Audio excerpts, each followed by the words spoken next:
Hey guys, how's it going? Welcome back to another episode. Tricia, how you doing? Hey, how you doing today? I'm doing really, really well. I kind of alluded to it on the last episode. I said that I hadn't played on the Sunday, and we recorded it Yes. on the Monday, that episode. And yeah, I hadn't played, and I haven't played for quite a while. So if you're up to date with all of the episodes in January, I played 3 times a week and ended up playing 11 sessions, so not that much actually, but 3 times a week until the last week when I didn't play on the Sunday, which must have been like the last day of the month, 31st of Jan. So yeah, I haven't really been playing much, but I've been studying a lot, and I have been sort of deep in the sort of the business, the business lab, I guess, which is, it's something I wanted to talk to you about on the podcast, Tricia, because I'm sure that there are people out there who, have a full-time job and they play Yep. poker, and they want to, they want to get better at the game, and then they want to make sure that they've got time to play and stuff like that. But they also recognize that they've got to make progress in their own job. Like, it might be Mm, conflicting because maybe they want to get out of their job, out of the day job, and into poker, right? But for me, it's all like intermingled, right? It's all interweaved, hmm interrelated, whatever word you want to use. So I often find that if I want to go all in, pun intended, if I want to go all in on the business, my poker suffers somewhat in the sense that I don't play as much, and maybe I don't study, although I've definitely kept up the study in the last couple of weeks. But I've been really going all in on the business and learning all about business and marketing and like the back end and all of this kind of stuff. But this is why I said I wanted to chat to you about it. Like, how do you manage it so that if your goals sometimes are like, basically I see it as like, I should be getting better at poker because it's going to make me a better coach, make me a better player. It's going to lead to more opportunities and more money, like more profit. But at the same time, like, I'm really keen to like learn about business and build a business, and so those two goals maybe not quite aligned. And yet I somehow feel guilty when I'm focusing on the business. I feel guilty that I'm not developing as a player, and when I'm playing and studying and focusing on development, I realize that I feel guilty for not focusing on the business. So it's like, this is a really long-winded question, and I'm I'm really glad that you're still awake and still with me, Tricia. But I yeah, think yeah. I'm jotting down a few things as you speak. I Go on, I go was on. I was in Clubhouse the other day. You know what Clubhouse is, Tricia? I've heard of it, but I am not a member.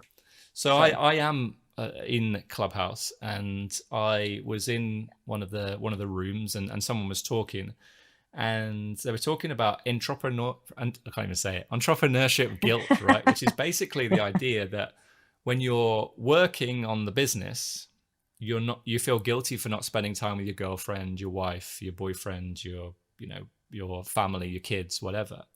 And then when you're with your family, your kids, your spouse, whatever, then you feel guilty for not working on the business. So I'm mm, feeling like, literally, I'm like feeling guilty whatever I do. If I'm working on the business, I feel guilty for not playing poker. If I'm playing poker, I feel guilty for not working on the business, but also not spending time with my girlfriend. And then if and everything is like, you could literally just do some sort of like Venn diagram for all of this. yeah, you're just guilty all the time. Yeah. So like, there you go. How do we get around that? Well, that is a very interesting question, Thank you very much. and I love it. I love it. It'll make me hate it. That comes from a really old commercial, by the way. But anyway, I digress. So I was chatting down a couple, or noting down a couple things as you were chatting. So when we look at goals, okay, there are different types of goals, and there's this idea that the way we set up these goals, they can either be good in terms of positive and helpful, or they can be like negative and stressful. So let me just go through these and then see if this helps you at all. So when we look at goals, there's what we call in the biz approach goals. Now, approach goals are where um, we have to make a choice between two things, but either one of those things is good, and we'll make the choice, and then we feel great, right? So, do you want sushi or do you want Italian? And assuming you like both, you're just right? You don't have to like sweat it out too much, right? Yeah. Okay. Then we have approach avoidance goals. And approach avoidance goals are where it's one goal, but it has its good points, but it also has its bad points. So that would be like if I got offered a brand new job and it's like my dream job, the best thing that ever happened to me. I've always imagined it, but I have to move to a really crappy city that I don't want to live in to take this job. So see, it has good, bad. So then, now we're kicking it up. We're starting to kick up like the stress, right? The turmoil. Then we've got avoidance, avoidance. An avoidance would be I've got to make a decision between two goals and they're both crappy. So let's say I have terrible back pain and my back is killing me and I really hate that. But the only cure for it would be like back surgery, which has got like a really long recovery. Like, I don't know, maybe it's going to really hurt and I'm going to have to be in rehab for like months. And okay, so both those suck and I don't want to do those. So when you're talking about your goals, how do you view them? Do you view them as approach avoidance, or avoidance avoidance? So I'm going to say it's probably not avoidance because that's like two crappy goals, right? No, they're all things that I want to do. They're all good. They're all I want to grow the business. I want to like, become a better player so I can become a better coach, understand the game better. But I also want to spend time with my girlfriend. And once the pandemic is over, I want to spend time with friends and family as well. So I guess it's like this whole idea about balance, right? And I think that a lot of people in business, if you spoke to the most successful people in business, they'd probably say that for the first X number of years, they didn't really have that work-life balance, right? And yeah, we often look at it and you're like, okay, balance is important. You need to enjoy yourself. You need to have some, you even talked about it in the last episode, I think, about having time when you didn't, you weren't working. Yeah. Recovery time. So like, yeah, so important. So I think, yeah, all three things that I want to do, but I mean, there's all sorts of other things I didn't even talk about there that, that I wanted to do as well. But those seem to be like the three pillars at the moment that sort of sometimes they kind of get in the way. And I'm sure that there are probably people out there who have two of those things. So it's like poker and a job, or a job and a girlfriend, or a girlfriend and poker, right? And sometimes like trying to work them into is tough. And then you put all three of them together, and then suddenly it's like, okay, so how am I going to make this work? Yeah, I think the word I wrote down was compartmentalize. So it's basically from this time to this time, I'm all in on, X. From this time to this time, I'm all in on time with my girlfriend. From this time to this time, I'm all in on, study or business, right? Mm-hmm. Like, I feel like you have to really compartmentalize, because otherwise it's so easy when you're involved in these approach situations. So you like everything, and then you're trying to do everything, but then you just end up like unhappy. Yeah. You add to your stress, right? Mm-hmm. Like, because you think, oh, like this shouldn't be stressful because I'm playing poker, which I love. I'm hanging out with my girlfriend, which I love, and I'm doing the business, which I love. So like, why should I be stressed out about this? But the problem is that when you're involved in one, you're thinking about the other. Yeah. So you're not fully present and fully aware. It's my favorite. Yeah. Thing to say. Like, so just to sort of like, not so much pushback or even play devil's advocate, but like, let's say that I, there are a certain number of hours per day, and I was going to dedicate, I was going to split it up into 3, right? Mm-hmm. I almost feel like, my relationship is really, really important. So I wouldn't want things to get in the way of that. Mm-hmm. So then it really comes down to like poker and the business, right? And those are the two things that are fighting each other. Now they are linked, right? So like the better I get, the better I become at coaching, better I, get it, become at making content and stuff that's going to help people. And that's, that's my biggest goal as a coach. But, is that getting in the way, right? And is like, if you want to be good at anything, if I wanted to get to a level of mastery in one of those things, whether it was the business or poker, I feel like I've got to go all in on one of them, right? So I end up like, splitting into 3s, but really it's like I would do 67% on one thing and 33% with my girlfriend. Mm-hmm. Does that make sense? Yeah, I think so. I've known many people who have done exceptional things, and typically they don't do two exceptional things at the same time. Yeah. Right. I did one time work with somebody who was, this was a long time ago. So for you guys who don't know, because I've been in poker a long time now, but before I was into poker, I worked a lot with business executives and athletes. And I worked with an athlete who was a champion figure skater who was also a black belt. But you don't see that's extremely uncommon. Yeah. Most of the time it's going to be, I'm focusing on, my gymnastics or my football or, my soccer or, whatever. Right. Yeah. It's highly unusual to see somebody who can actually, just because we don't have the bandwidth for it. Right. You know that because we wrote the book Purposeful Practice for Poker, where we talked a lot in there about how expertise actually develops. So all this.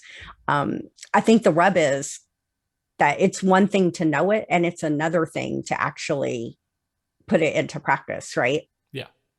But I still stand by what I said about being fully present and fully aware. Yeah. So I think that there's probably just like a happy medium, but I feel like you would end up being good at two things rather than great at one thing. Or you get great at one thing and the other thing you're good. You could be above average at the other thing, right? Yeah. Like let's just say that, okay, I'm just going to throw this out for argument's sake. Let's just say that you are going to focus on becoming the best coach that you can be, right? And you're like, okay, I'm going to devote majority of my time to this. And in terms of poker, well, then are you going to be Fedor Holes or, fill in the blank, whatever name is you think is like thebomb.com, right? Like maybe you're not going to be there, but you're still going to be better than like 99%. Yeah, that's true. Right. You're not going to be in the maybe 0.01%, but you're still could be, right? So you have to decide which is more important to you. And then, here's the other thing too. Like, let's say if you're preparing on the business side, you're eventually going to get that up to a certain level, right? Yeah. And then you're going to have more time for poker. And so then you could bring that up too. Yeah. So that's something there's a lot of, I've been like thinking about it a lot. I've said like in January, I played so much poker and February seems to have started off being lots of focus on the business. But as I said, like feeling guilty for not playing, not getting the volume in, not doing this, that, and the other, maybe, study is not being quite as good. But, as I said, like I'm still am studying. Like it's one of those things, I've always enjoyed studying. If I could get paid to study poker, I think I'd probably be the richest poker studier in the world. But that's directly, that isn't a thing. Obviously indirectly through and going ahead and playing like it, you do get paid and you do have the sort of the results. But yeah, I think that we might have talked about it on an episode, or maybe it was off air in one of our private calls. Tricia, sounds a bit sordid actually, a private just some sort of private coaching call. But yeah, just a coaching call that we've had before, and mindset session. And I think we would have that idea of like working on two things and how they might conflict. And but you mentioned that you like, there's no reason why you can't, like 3 months or 6 months, dedicate that amount of time, dedicate your whole life, minus the bits you want to spend with friends and family, of course, on a subject. And then do the opposite. Like, so for example, I could do like 6 months of the business right now and get it to a point where I want it to be. And then the second 6 months of the year, obviously it doesn't quite work out maths wise, but the next 6 months, I could just focus on poker, and maybe that's the way to do it, is that you 6 months on the business, but get the business basically passive income and working for itself, and then that frees up the time to be focusing on poker. So yeah, that's I just thought it'd be an interesting topic to talk about. I don't know if anyone else is in the same situation. Maybe you've got maybe you're not a poker coach who plays and wants to grow a business, but also wants to grow as a player at the same time, and feel like you're spreading yourself a bit thin. And obviously then a relationship and making sure that is still good, and you're still having fun within that. So hopefully you got some value out of that. Well, I would just say one other idea on your 6 months, 6 months. There's a colleague of mine who's a psychologist, and what she does, and she doesn't do sports psychology. She does typical, anxiety, depression, and that kind of thing, private practice. But what she does is she does her private practice 3 weeks out of the month, and then the last week of the month she spends writing books, creating products, things like that. Oh, wow. So Yeah. you can do different things. Like, don't get stuck in this mindset that you have to do, 6 months or whatever. Like, you could craft it, That's good. in many different ways. So just wanted to throw that out there. That's really good. All right. Well, that's answered that question. We'll actually let's move on to more of a poker related question. I've got a hand sent in. So this is from Larry, and it says, "Hi Tricia and Gareth, greetings from Ireland. Ooh, I played a nice. satellite recently, and we're down to the last 4 players with 3 seats. I have 15 big blinds. The cutoff has 6 big blinds. The button has 9 big blinds, and the small blind has 60 big blinds. Okay. So hero must be in the big blind then, because all of the other positions are mentioned. It folds to the small blind. Go ahead. Can you tell me the blind or the stack sizes again? Yeah, so hero is in the big blind with 15 big blinds, and then we've got bigs. cutoff 6 bigs, the button on 9 bigs, and the small blind on 60 bigs. Okay. So yeah, Larry says about to get dicey. Yeah. So it folds to the small blind and he jams. I look down at pocket kings. I actually folded, but I'm not sure it was the right decision. For what it's worth, I ended up bubbling this tournament, and now I'm second guessing myself that the kings was a bad fold. What do you think? Love that the show comes out every week now. Keep up the great work, Larry. So first of all, Larry, thanks for sending in this hand. I think it's really interesting because I was fully expecting, when I first read this, it was like, I looked down at pocket kings, I called, he had 9-3 off, and we busted because, the flop game 9-3. 9-9-3. Yeah. So it's like, it's funny, isn't it? How, a lot of the time we get sent hands and this is where you think it's going, and then it was like, goes off in a different direction. So yeah, great hand. Like, satellites, great format. And obviously we've talked about the satellite master himself, Dario Carney, several times on the show, and definitely recommend his book. Yeah, I love his book. Poker Satellite Strategy, I believe. I think so, but it's a great book. Yeah. So definitely check that out. I would say I'm not a satellite expert. What I am really good at is finding a way to solve these problems. But when I first looked at this and I thought, okay, so cutoff's got 6 bigs, about to go through the big blind. Button's got 9 bigs. Small blind's huge stack. Probably going to be shoving any 2 cards here. And we got 15 big blinds. Like, we're comfortably in second place. There's no way I'm calling pocket kings. I'm probably going to fold aces as well and not tell anyone.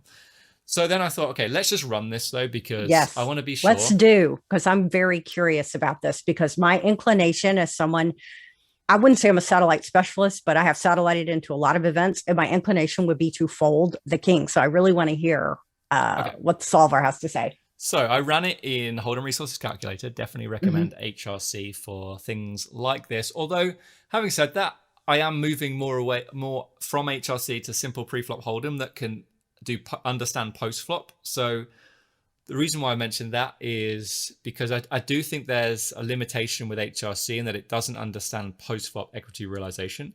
So what that means is if you just set it up to be like push fold, then that's fine. But this might be a situation, for example, where the small blind could raise or could limp some hands. Now, maybe not. Maybe in a satellite, if they know that, for example, I don't want to spoil it, but let's say that they know that we can't call any hands, then the most profitable thing to do is to just shove. Right. Because they then get 100% of the pot. I think it's hard to make more. Well, yeah, they get 100% of the pot with no,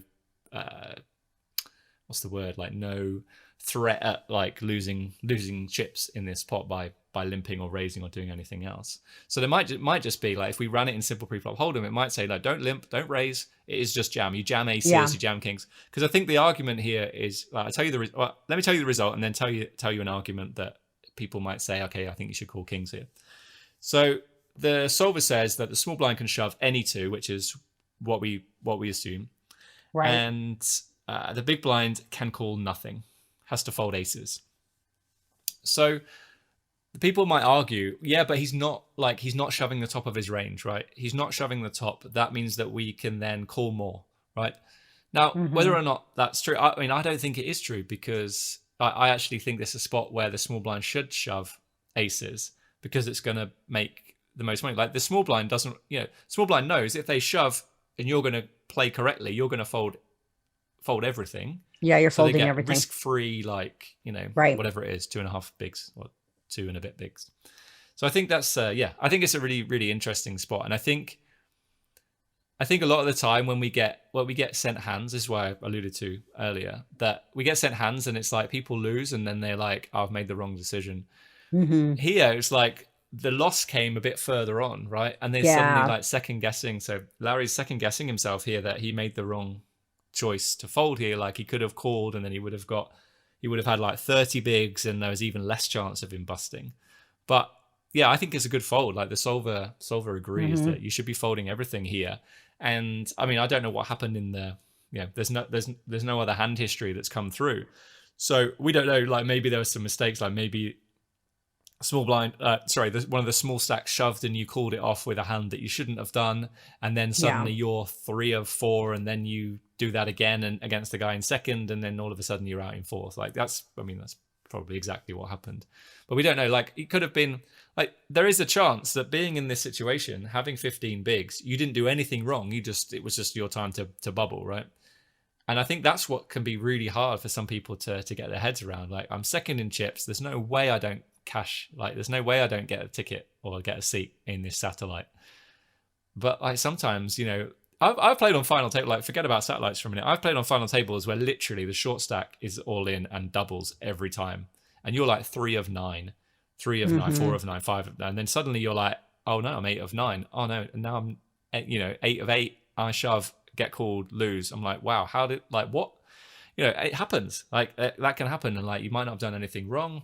And the short stack might not have done anything wrong. They just, happened to win the all in. And then the next guy who was the short stack got all in and he won. And, so like, these things can happen. It's like, so this is what you talked about this on many previous episodes about, there's no kind of like validation within individual results, individual hands within poker. Like, so you can feel like you've done something wrong when you haven't. But also, similarly, you can win a tournament and think, I'm probably the best poker player in the world now. And, you couldn't be further from the truth. Like, you're definitely not. Right? There's definitely things, there are always going to be things to work on in this game. So, yeah, I would say that, like, you want to try to separate the two. Like, in that exact spot, king's definitely not a call. But there might be some other stuff that after this hand and between then and when you busted, that there could be some other spots to look at. So maybe this is the one that stands out because you're like, well, I had kings, I could have called, I could have doubled up, I could have had a better chance at getting a seat. It stings a lot, right? Yeah, but it's like, because it was kings, and you know how we think. Like, we look down, we're like, ooh, that has kings, right? I'm gonna turn it up, and and then you turn it out, and well. Right. It stings. It's not like, I don't know, like maybe you had a standard shove with something, I don't know, like ace 10, and I don't know, he has ace king or queens or, whatever it is. And you're just like, whatever, that's standard, I did the right thing and whatever. But with the kings, you know how it is. You just like, that has kings, like you're, and then it's so easy to look back and be like, oh man, why did I just call his jam right there with those kings? I had a shot. Right. But maybe you didn't have a shot. Well, I think I just think it's fascinating, really, because like the way the human mind works, it tries to find reasons why you didn't get a seat, right? Why you didn't win. Sometimes it might be that you got unlucky. Sometimes it might be that you were a bonehead and you made a really bad decision. But I think that if you called here, that would be a bonehead decision. Can we say that? That's not a swear word in the States, right? No, we can say that. You know what? One time I remember I was playing at the series, and they do these mega satellites, and they're big. Well, they're doing them, early on, but once you get close to the main event, they're huge, right? So it's like hundreds of people, if not like thousands of people, right? And I was playing the satellite. So, you're playing for all the marbles. You're playing to get your seat into the main event. Oh, it's juicy. And there was this guy, and he had his phone. And every time we would go on break, he was on that phone, and he was talking to, I don't know who he was talking to, but he was talking really loud. And he was like, I'm going to get this seat. I mean, this guy was charged up. He was just like, I know I'm going to do it. I'm building this stack and I'm ahead of the curve and blah, blah, blah. Right. I mean, every break, because let me tell you, I was like, you're going to have to drag me out of here, my cold, dead body. I am not leaving without a seat. That's it. I'm not doing it. Anyway, so I had plenty of time and opportunity to listen to this guy. Right. So we get down. It's bubble time, kids. We're on the stone bubble. This guy had been talking all night. This satellite played late into the night. I mean, he was on that phone. I'm going to do it. I'm going to play the main event. I'm going to win the main event. I mean, he was, guess who Bubble Boy was? And guess who busted him? You. Guilty as charged. But anyway, yeah, I often think about that guy. I'm like, man, I know his soul was crushed, but he really did not understand satellite strategy. And I'm no Dara. Okay. So I'm not saying I've written the book on satellite strategy, but I'd played enough and knew enough to know to keep myself out of trouble. And I sure wasn't calling anybody and saying, oh, I'm getting this. I've got this locked up, because you never know what's going to happen in satellites. And, early on, this guy, I mean, he had been tearing it up. He was not on my table early on, but I could see his table from mine. And, he had heaps. But in a satellite, yeah, it can go like that fast. Yeah. And then he got that bubble. I don't know. I just feel like, wow, that guy had to be crushed. Yeah, I think it's I mean, poor guy. Especially after all that talk. Oh my God. Yeah, I mean, definitely don't do that. Like, you just never know. I undersell everything. I'm like, I'm below average, It's like, just take the next stand and see what happens. Yeah, that's right. That's right. Yeah. Like I mentioned it obviously at the start of this episode. We talked about how I'm focusing on business, and one of the biggest things that's jumped out at me recently is people advocate for concentrate on what you're good at, and then find other people who are really good at some the stuff that you're not good at, and get them to do it. So it really makes me think about poker. And like I said, I'm definitely not a satellite expert. I don't play many satellites. But I know somebody who's really, really good at them. And obviously, Dara's got a book and I think a video course as well. So, in poker, if there are things that you feel like you need to work on, there are going to be people out there who are good at ICM, who are good at satellites, who are good at short stack play, who are good at deep stack play, who are good at playing post flop, pre flop, PKOs, there's all these different things. So there's a great opportunity to recognize where you perhaps have a weakness. Now in poker, you can't say, well, I'm not very good at these, so I'm just not going to do that. I mean, I guess you could I'm not very good at satellites, so I just won't play them. Right? You're probably missing out on a chance to satellite into some big tournaments like the main event, for example. But there are, take it a step further and say, right, these are my weaknesses, and therefore, let me find someone who's really good at this particular concept. So, I might think to myself, right, I want to get better at bluff catching river. So I seek out the content, and we talk about this in the book. I don't think I've got it here. I'm just searching for it, but I was going to show it to the video. You got it above your shoulder there. You can see it there. If you're watching the video, if you're listening to this, then you just got to imagine. Do you want me to grab it? No, it's okay. Okay. We can see right. it. I'm like, how do I do my hand? It's up there. Yeah, that was close. There. So for anyone who's listening to the podcast, this is really bad podcasting, but Tricia's trying to point to the book and is about half a mile away from where it actually is. But anyone watching the video, you just enjoyed that little clip. So find, so I would I was saying we talk about this in the book, find the content, whatever it is, your purposeful practice. Okay, I want to get good at PKOs, I want to get good at satellites, I want to get good at playing rivers, I want to get good at bluff catching rivers. Find the content, or seek out someone will be able to explain that particular topic.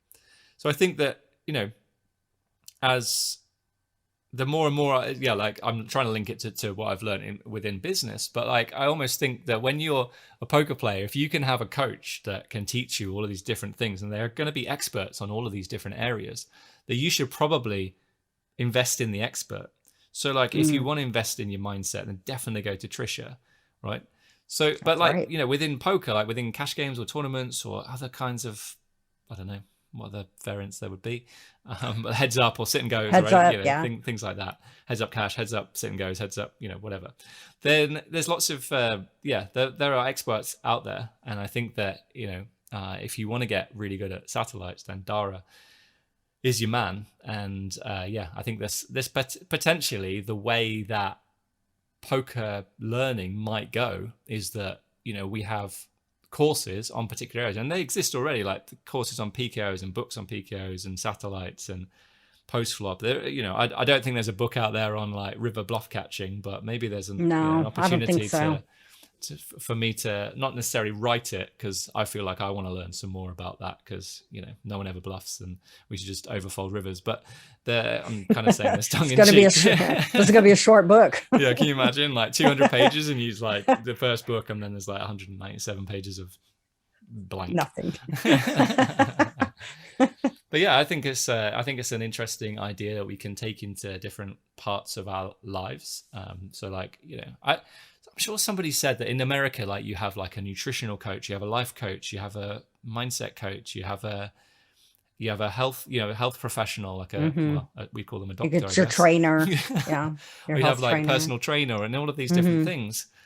Obviously, all of that costs money, so it's not like always a viable option. But I do think that there's a great opportunity out there to, you know, people are really good and experts in lots of different areas. So, you know, you should seek them out. If you want to learn something about something, find someone who's really good at doing that something.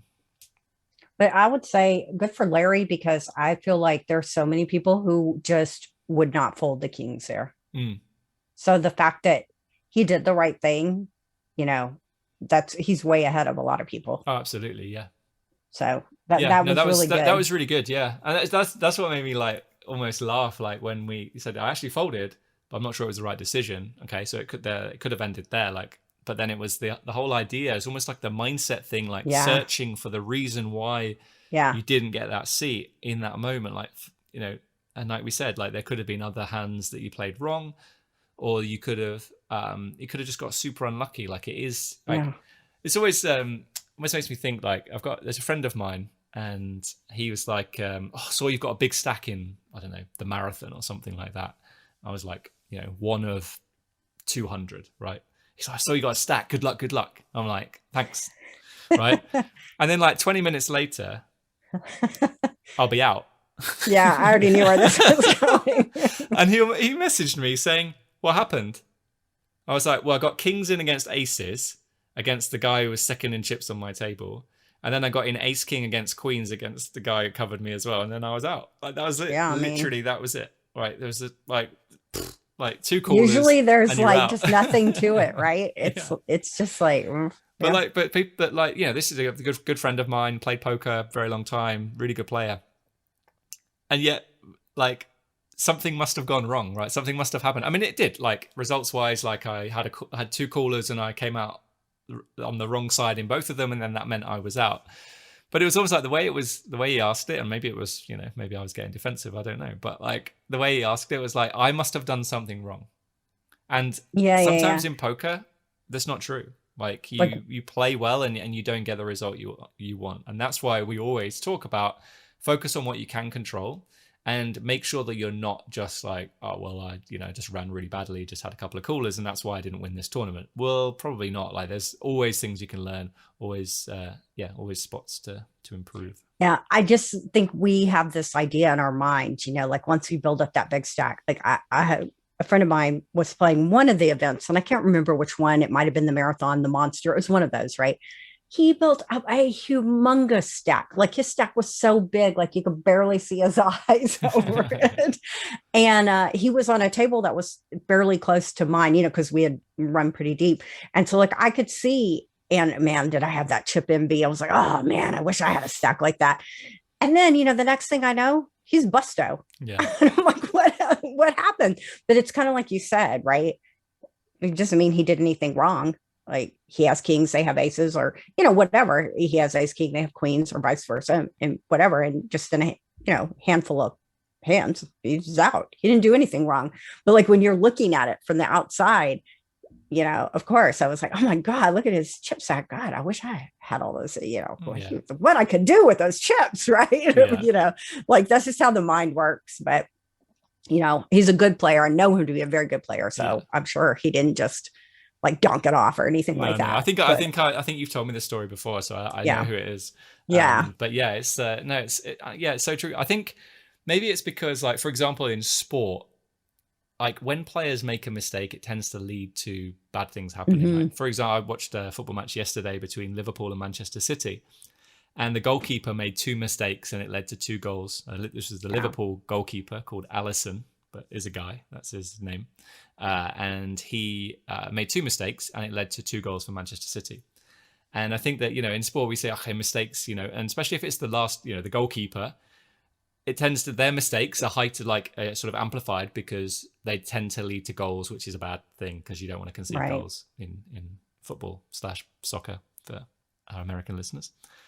And I think that in poker, we play a game and we just like, we try to find the reasons why we didn't win, right? Mm-hmm. And we think that it must be like, did we make a mistake? Did we just not have the right cards? And we try to find all of these reasons when actually, like, if you made a mistake, that's something that you can work on, right? But a lot of you said this before, Tricia, a lot of it is outside your control. So so don't sweat it, right? Focus on what you can control and make sure you're continuing to learn all the time and getting better, because that's what you can control. Absolutely. You can control how much work you put in. You can control putting yourself into good situations, but you cannot control the outcome. No, absolutely. Which kind of sucks, but it is the way it is. Absolutely. All right. Well, let's wrap the episode up there, Tricia. Where can everybody find you? You can come to peakpokermindset.com, or you can join me over in my Facebook group, the Poker Mindset Mastery Lab. How about you, Gareth? Sounds good. Yeah. So head over to mttpokerschool.com for absolutely everything that you could possibly ever ask for, tournament poker related, of course. And I also have a Facebook group, MTT Poker School Classroom. So you can, just search that in Facebook. I think we will leave a link to both of our Facebook groups down below, Tricia. Definitely. I say down below, like if you're watching the video, then it'll be in the description. If you're listening on podcast, it'll be on the podcast show app notes as well, the show notes. Yeah. Absolutely. Yeah. So definitely check that out, guys. We'd love to have you in our respective groups. And let's wrap things up there. So Tricia, it's been a blast. Loved chatting to you today. You too. And, so fun. And everyone else out there, take care, and we'll speak to you soon. Bye-bye. Bye, guys.